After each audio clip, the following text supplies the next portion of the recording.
খ্রিস্টানরা দেখলো মরিয়মের কোলের মধ্যে একটা সন্তান, এবার বলতেছে, ও মরিয়ম, তুমি এই সন্তানটা কোথায় থেকে নিয়ে আসলা?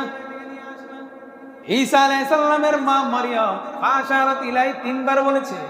তিনবার বলার পর ঈসা আলাইহিস সালাম উনি মার কোল থেকে পিছনে, অর্থাৎ মার কোল থেকে লাফ দিয়ে মাটির মধ্যে দাঁড়িয়ে বললেন, ইন্নী আব্দুল্লাহ। সুবহানাল্লাহ, ইন্নী আব্দুল্লাহ। ফাশারাত ইলাই ক্বালু কাইফা নুকাল্লিমু মান কানা ফিল মাহদি সাবিয়্যা।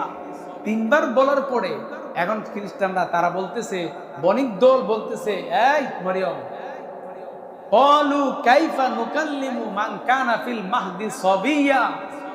তারা বলল যে মরিয়ম, তোমার কোলে যে সন্তান আছে সে কিভাবে কথা বলবে? সুবহানাল্লাহ পড়ে।